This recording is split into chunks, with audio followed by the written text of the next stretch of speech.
My name is Marissa Hale, and if I had to describe my family in just one word, it would be this: status. Not love, not loyalty, just the relentless obsession with looking successful, sounding successful, and appearing successful to everyone else. And if you don't live up to that image, well, you get treated like I have my whole life, like a footnote in my own family. The moment everything snapped for me began on Thanksgiving night, inside my parents' neatly staged suburban home in Tacoma. They decorate like they're on a competition show. Matching napkins, gold-trimmed plates, candles positioned at perfect 12-inch intervals. The whole house smelled like rosemary turkey and polished oak. It should have felt warm. Instead, it felt like a museum where I didn't belong. I drove down from Portland after working a 10-hour shift debugging a server issue, my eyes tired, hair in a simple braid, no makeup except a little mascara. I walked in ready for quiet, for peace. But then Elliot arrived, my older brother, my parents' pride, the golden investment guy. He walked in wearing a navy coat with a fur collar, the kind of thing people buy only to be seen wearing. He hugged my parents. Then he looked at me, smirked, and said, "Still doing your little data thing, Riss? What was it, spreadsheets and late nights? Cute." Everyone laughed, even my mom, even my dad. And I forced a smile because I'd learned a long time ago that pushing back only made things worse.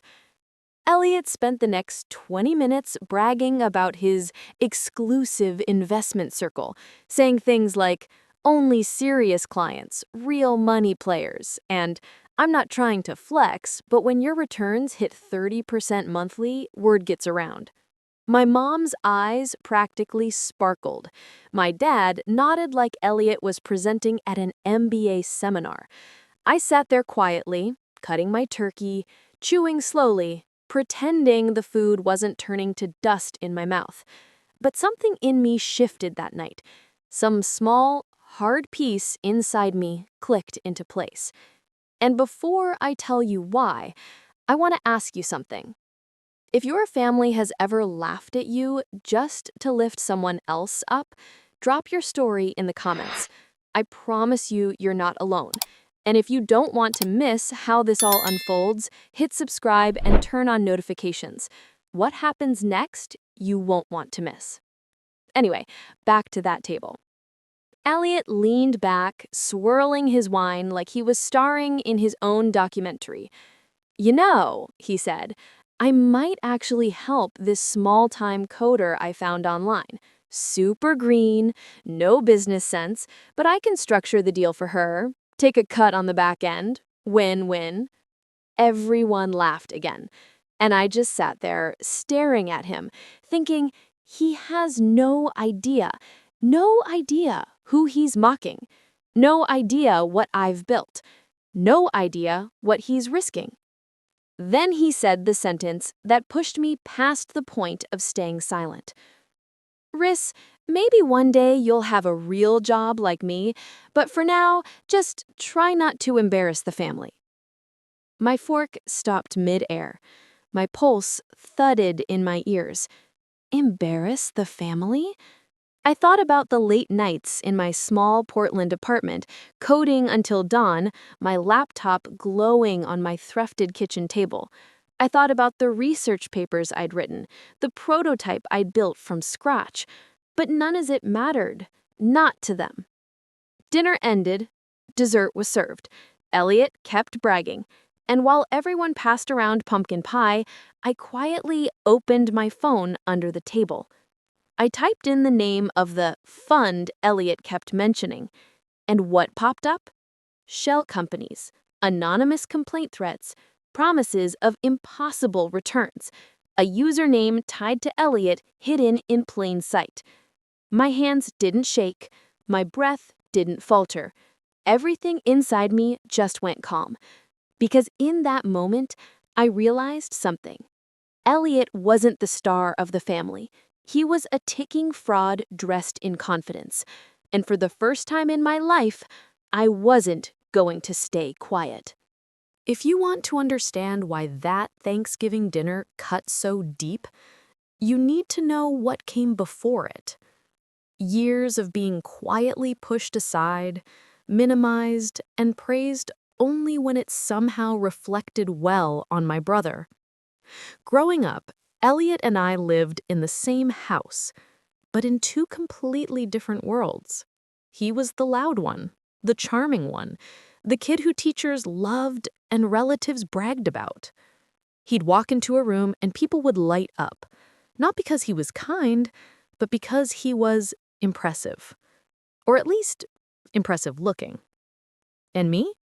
I was the quiet kid who sat in corners with library books and puzzles, the one who learned to solve problems instead of causing scenes, the one who'd rather write code on an old laptop than dress up for school dances. My parents didn't understand that. They liked effort if it could be displayed. Trophies, ribbons, anything that could be hung on a wall. But debugging algorithms at 2 a.m.? That didn't make holiday cards. I still remember one Christmas when I was 14. I had spent months teaching myself HTML and built a small website for my dad's real estate listings. I was so proud. When he used it, his clients doubled. But instead of a thank you, he told everyone at the family gathering, "Elliot helped me modernize my business. That kid's a natural entrepreneur." Elliot didn't even know how to change a desktop wallpaper. It didn't stop there. When I got a full scholarship to Portland State, my mom said, "Well, at least it won't cost us anything. That's practical." When Elliot took one class at a community college and dropped out, she told anyone who would listen that formal education just wasn't built for brilliant minds. It became clear early on. In our family narrative, Elliot was the son, and I was an afterthought, orbiting somewhere behind him. After graduation, I rented a tiny apartment in Portland, one of those older studio spaces where you can touch the sink and the bed without moving your feet. I worked nights for a cybersecurity firm, slept irregular hours, and spent everything I had on cloud time and testing equipment for the prototype I was building. Some nights, I'd fall asleep sitting up with 3 monitors glowing on my face. And the weird part? I wasn't miserable. I loved what I did. I loved that my work made sense, that code didn't judge me, that the server didn't care who talked louder across a dinner table. But every call home, every visit, every family event, it all chipped away at that little sense of peace I'd built. My mom would say things like, "You still working for that small tech place? Elliot just got promoted again." My dad would casually remind me, "You should take notes from your brother. He knows how to make connections." Connections. That was always the word. What they didn't understand is that while Elliot was collecting connections, I was collecting skills. And while he was selling dreams to strangers, I was building something real, something that could change how companies protected data. Still, it hurt. It hurt to be invisible in your own home. It hurt to watch your achievements get handed to someone else. It hurt to know that no matter how hard you worked, someone in your bloodline would always look at you like you were a backup plan. So when Elliot mocked me at Thanksgiving, it wasn't just about that moment. It was about years of being the family afterthought, the kid who got good grades but never the spotlight, the adult who worked her way up only to be told that her job wasn't real. And I wish I could tell you I brushed it off. I wish I could tell you I stayed strong. But the truth? When I got back to my apartment that night, I sat on the floor with my sweater still on, staring at my silent phone. And all those memories, every comparison, every dismissal swarmed me at once. I didn't cry. I rarely do.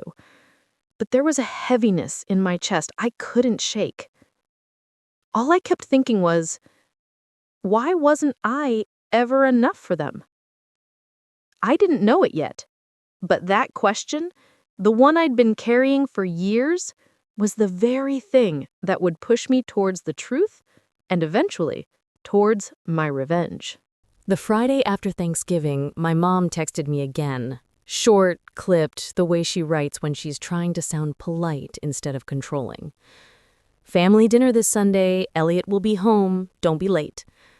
Not can you come, not we'd love to see you, just an expectation, an order.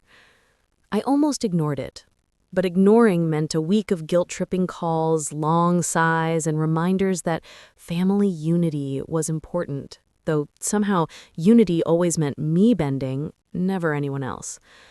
So I went. Their house in Tacoma looked like a catalog cover for suburban holiday perfection. Twinkling lights lining the roof, a wreath that probably cost more than my monthly utilities. The driveway shoveled evenly, like the snow itself had been told to behave. Inside, the table was set for 4. Name cards, crystal glasses. My mom believed that presentation could fix anything. Cracks in the family, secrets, disappointments. Just cover it with linen napkins and no one will notice. I took my seat.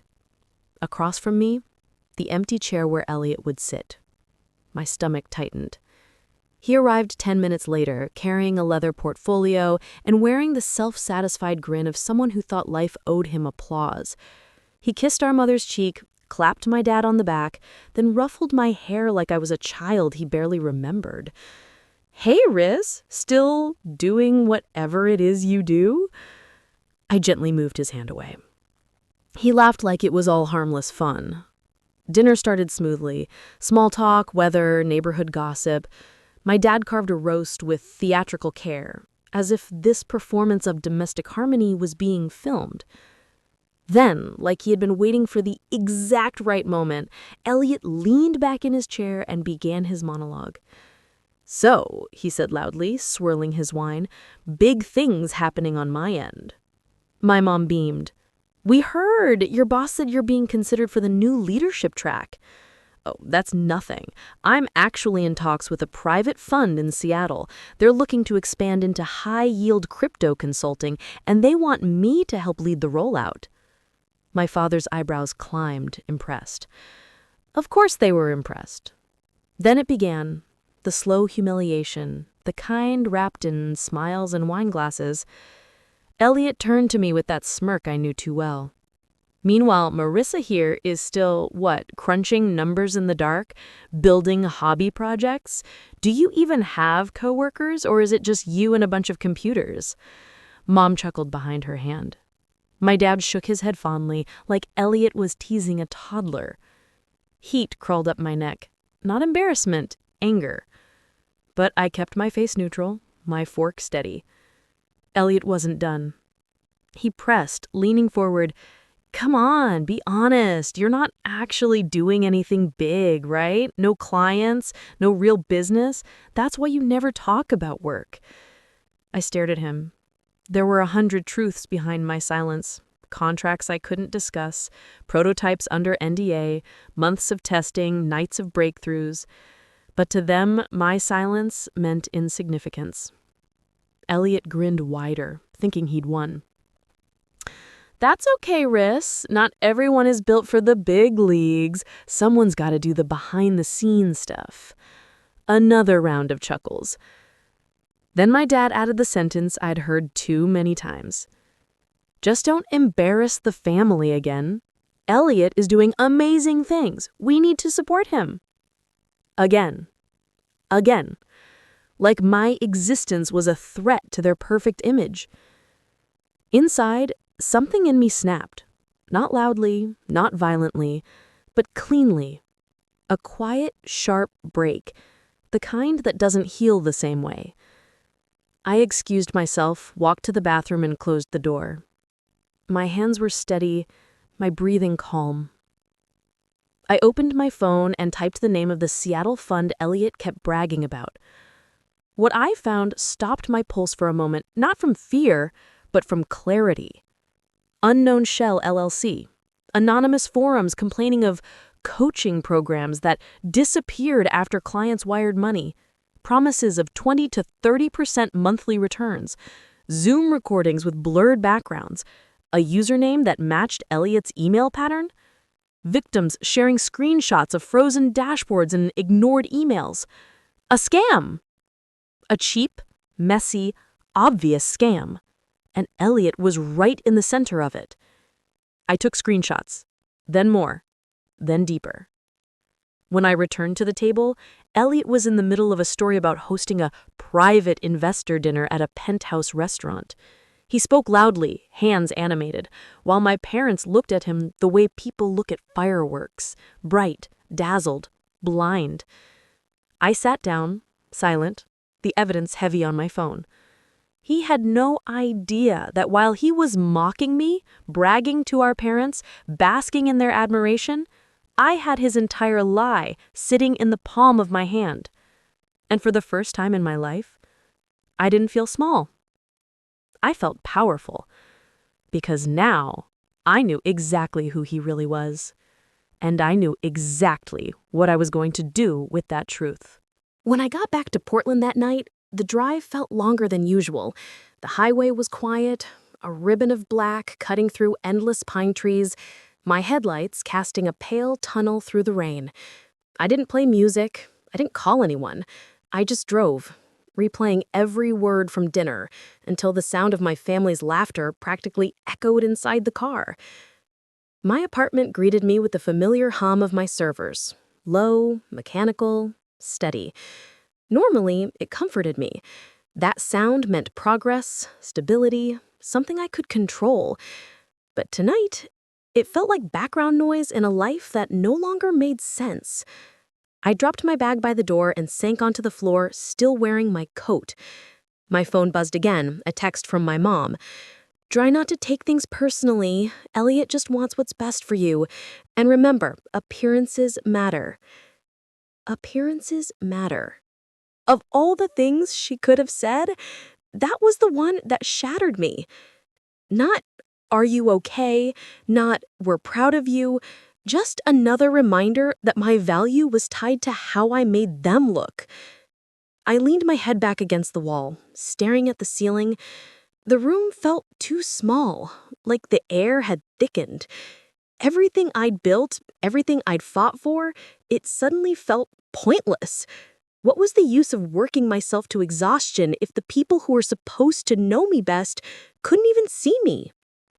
I tried to straighten my thoughts, to remind myself that I was strong, that I'd survived worse. But the truth? That night, I broke a little. I glanced at the 3 monitors still glowing on my desk. My prototype was open on the main screen. Thousands of lines of code, the skeleton of the predictive security algorithm I'd been shaping for almost 3 years. There were sticky notes scattered around, reminders, formulas, design sketches, and for a moment, a dark, heavy thought crossed my mind. Maybe it's not worth it. Maybe none of this means anything. I pushed myself off the floor, walked to the desk, and placed my hand over the keyboard. One keystroke. That's all it would take to wipe the entire project. I hovered there, my finger trembling. I imagined Elliot's voice. "Cute little projects won't get you anywhere." My dad's warning. "Don't embarrass the family again." My mom's insistence. "Appearances matter." For a moment, I genuinely wondered if they were right, if I was delusional for trying, if I truly was as small as they made me feel. My eyes stung, not from tears, but from something heavier, something older. Years of comparison, minimization, dismissal. It all rose at once like a wave threatening to pull me under. I dropped into my chair, feeling the weight of my whole life pressing on my chest. I opened the terminal window and typed a command that would have erased months of work with shaky hands. But then, a notification popped up in the corner of the screen. An automated alert from my system. Prototype stability improved by 12%. Anomaly prediction accuracy increased. Just cold numbers. Just data. But something about that tiny line stopped me. Because data doesn't lie. It doesn't judge. It doesn't play favorites. It only reflects truth. And the truth was this. I had built something real. Something powerful. Something mine. And Elliot, he hadn't built anything except a facade held together with empty promises and stolen money. I sat back, breathing slowly, letting that realization wash over me. Yes, I was hurt. Yes, I felt alone. Yes, my family treated me like I didn't matter. But the algorithm, the one I'd been nurturing like a secret, was proof that I wasn't small. I wasn't invisible. I wasn't nothing. Still, the despair lingered. The thought of confronting Elliot terrified me. The thought of exposing him scared me even more. And the idea of doing it alone made my stomach twist. But then a quieter thought surfaced beneath the fear. If no one else will protect me, I will protect myself. It wasn't hope. Not yet. But it was the first flicker of something. Something like the beginning of resolve. A crack in the darkness. Small but real. And that tiny crack was enough to keep me from pressing the delete command. The next morning, Portland was quiet in that winter blue way the city gets. Cold air, wet pavement, clouds hanging low like they were trying to keep secrets. I woke up groggy, throat tight from a night with almost no sleep. But something felt different. Not lighter, exactly, but clearer. I made coffee, set the mug next to my laptop, and stared at the prototype interface still glowing on the screen. The algorithm ran its cycles, smooth and precise. The same algorithm I almost erased hours earlier. And that's when the thought hit me with a clarity that sliced right through the fog in my head. If they won't see my worth, the world will. Not to prove anything to my family. Honestly, I was too tired for that game. But for myself. To reclaim something I'd been made to shrink for far too long. So I opened my email drafts. There were messages I'd written months ago and never sent. Notes to former professors, old mentors, colleagues from cybersecurity meetups. I clicked on one addressed to Dr. Amelia Rhodes, my toughest professor from Portland State, the one who'd once told me, "Your ideas are too big for the box you keep putting them in." I pressed send before I could overthink it. Not even an hour later, she replied, "Marissa, this sounds extremely promising. There's a contact at a data protection firm in San Jose I want you to meet. Don't undersell what you've built." My heart jolted. Suddenly the world felt bigger again. She connected me with a senior engineer at Shieldwave Technologies, a firm I'd admired for years from afar. I expected maybe a short call, maybe a polite brush-off. Instead, after reviewing my white paper and a limited demo, they requested a full meeting. I spent the next 48 hours rewriting documentation, cleaning interfaces, running tests. I barely slept. But this time, the exhaustion wasn't heavy. It was electric, purposeful. And when the Zoom meeting finally happened, with 4 executives in sleek California offices staring back at me, something inside me clicked into place. I was ready. I walked them through the structure, how the algorithm predicted vulnerabilities by simulating breach behavior, how it adapted, how it learned faster than traditional systems. When I finished, there was a long pause. Then the VP of engineering said only one word: impressive. The next morning, their legal team sent over a preliminary acquisition proposal, not for consulting, not for a pilot test, for full intellectual property ownership. The number in the email made my breath catch. 8 figures. Confidential, immediate. I didn't cry. I didn't scream. I just sat there, palms pressed against the edges of my desk, feeling something I hadn't felt in years. Validation. Truth. Self-worth that came from me, not them. And that's when my thoughts sharpened again, circling back to Elliot. The fake fund. The victims he was recruiting. The lies he was selling to retirees and families who trusted him. If Shieldwave was going to move forward with my algorithm, I needed to protect not just myself, but other people too. So I called Jenna Ward, an old friend from a cybersecurity boot camp in Seattle. Jenna was brilliant, sharp, and 10 times more relentless than anyone I'd ever worked with. When I told her about Elliot's investment circle, she didn't even hesitate. She said, "Send me everything, every link, every screenshot, every handle."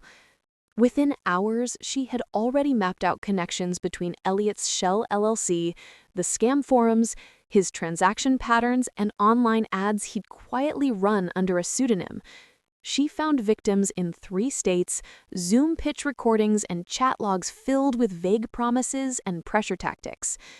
The truth wasn't just ugly, it was dangerous. Standing in my kitchen, laptop open, Jenna's voice crackling through my speakers, I felt something surge through my chest. Not panic, not fear, resolve. Elliot wasn't just cruel. He wasn't just arrogant. He was hurting people, and someone needed to stop him. So together, Jenna and I started shaping the plan, quietly, methodically, piece by piece. This wasn't just revenge anymore. This was accountability. And for the first time in my life, I was ready to make sure he faced it. The night of Elliot's company gala arrived with the kind of cold Seattle wind that slices right through a coat. I stood outside the waterfront hotel, watching black cars pull up to the entrance and spill out executives in tuxedos, women in shimmering gowns, and interns trying to look older than they were. Jenna stood beside me, her emerald dress sharp against the winter air, hair pinned back like she was walking into a courtroom. "You ready?" she asked. I swallowed once. Yeah, more than ever. Inside, the ballroom glowed with warm chandelier light, bouncing off gold accents and glass walls overlooking Elliott Bay. A jazz quartet played near the stage. Servers circled with trays of champagne.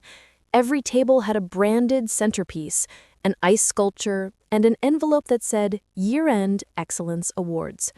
It was the kind of event where image was everything, which made it the perfect place for Elliot's real image to collapse.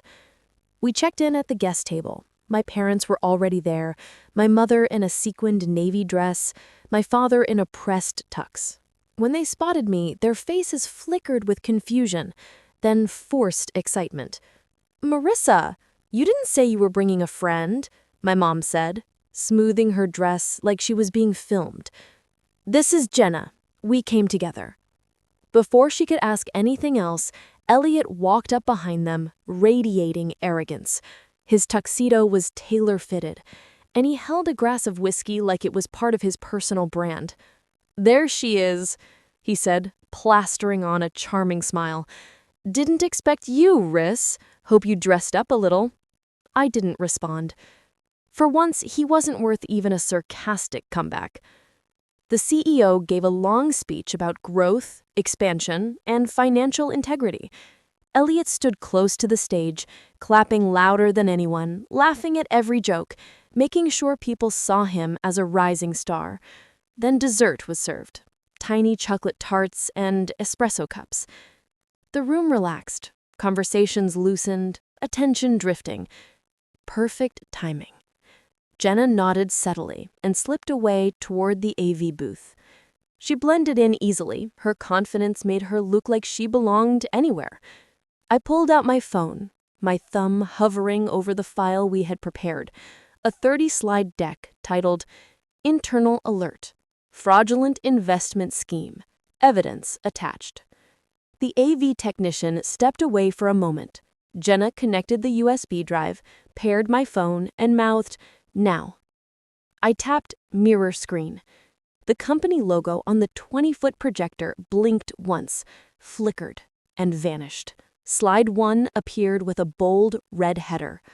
A wave of murmurs rolled through the room. Elliot turned, confused at first, then annoyed. "What the? Turn that off!" he snapped. But it was too late. Slide 2. Screenshots of the scam website. The same phrases he used in his so-called investment circle. Slide 3. Victim testimonials. Retirees who had lost savings. A single mother from Texas who'd paid him $900 for crypto mentorship. Slide 4. Financial transfers. His pseudonym, his LLC registration, his voice in Zoom clips making promises he had no intention of keeping. The room went silent, heavy, suffocating. Then gasps, then whispers, then outrage. My mother's hand flew to her mouth. My father stood frozen, gripping the edge of the table. And Elliot's face drained of color. He stumbled forward, voice cracking, "This is fake. This is taken out of context. Stop the slideshow." The CEO stood up slowly, eyes locked on him. "Elliot Hale, step outside now." Security moved in. He tried to grab the laptop, but someone pulled him back. His panic echoed across the ballroom.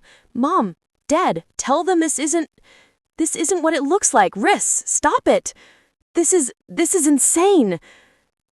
But there was nothing left to say. For the first time in his life, his lies couldn't save him. His charm couldn't shield him. His status couldn't protect him. The door shut behind him with a thud that felt like closure. Inside, people whispered, recorded, texted colleagues. The CEO apologized to the room, promised an internal review, and dismissed the staff early. Jenna returned to my side, slipping her arm through mine. "Clean hit," she whispered. I didn't smile, but I breathed, deeply, fully, for the first time in a long time. We walked out of the ballroom as the company's illusion cracked behind us. Justice wasn't loud, it wasn't cruel, it was precise, inevitable, and finally, it was his turn to feel small.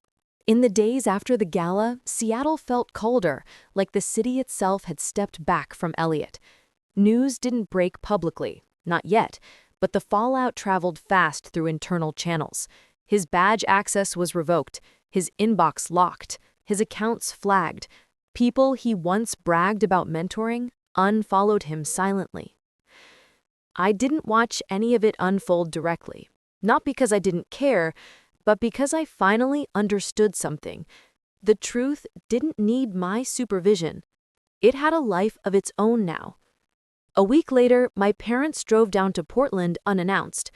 I opened my door to see them standing in the hallway, my mother holding a box of files, my father with a suitcase that looked older than I remembered. Their expressions weren't angry or defensive or proud. They were tired. Truly, deeply tired. My mom's voice cracked first. "Elliot, he's facing civil suits. Investors are filing complaints. We had to hire lawyers." My father added quietly, "We refinanced the Tacoma house, and then we had to sell it." I didn't say I'm sorry, not because I lacked empathy, but because I had spent years carrying guilt that wasn't mine, years believing their disappointment was my responsibility, years shrinking so Elliot could shine. This time, I simply stepped aside and let them in. They moved into my small guest room. Mom folded linens with slow, deliberate motions. Dad unpacked toiletries in silence. There was no speech about forgiveness, no dramatic apology, just a kind of undeniable reality settling between us. Over the following weeks, our lives intertwined in a new, awkward rhythm. Morning coffee for 3. My mom quietly cooking oatmeal like she used to when I was younger. My dad reading the local paper at the kitchen counter, glasses perched low. They didn't ask about Elliot. I didn't offer updates. He became a ghost floating somewhere outside the edges of our conversations. One evening, while we ate salmon they'd brought back from Pike Place Market, my mother finally spoke the words I never thought I'd hear. "We were wrong, Marissa. We pushed you down while lifting him up, and we didn't see what you were carrying." My father nodded, eyes soft, but weighed with regret. "We are proud of what you built. You didn't need a spotlight. You just needed space." I didn't rush to hug them. Healing doesn't happen in a single moment. But something inside me loosened, like a knot finally beginning to untangle. Later that night, after they'd gone to bed, I stood by my apartment window, watching the city glow against the dark. Seattle in the distance, Portland below my feet, and somewhere in between, the life I was learning to reclaim. I thought about Elliot, not with anger, but with distance. His downfall wasn't my victory. My victory was finally choosing myself, finally choosing truth over appearances, finally choosing boundaries over blind loyalty. And that's why I'm telling this story, because sometimes family hurts you in ways strangers never could. And sometimes the hardest thing is admitting that the people closest to you are the ones who created your smallest version. But here's the thing. You're allowed to rewrite your story. You're allowed to grow beyond what they imagined for you. You're allowed to walk away from the narrative that never fit. If you listened all the way to the end, thank you. Really. Now tell me in the comments, has someone in your family ever let you down? How did you handle it? Your story matters here. Your voice matters. And if you want to hear more real-life reversals, like, share, and subscribe. There are more stories to tell, ones that might just feel like your own.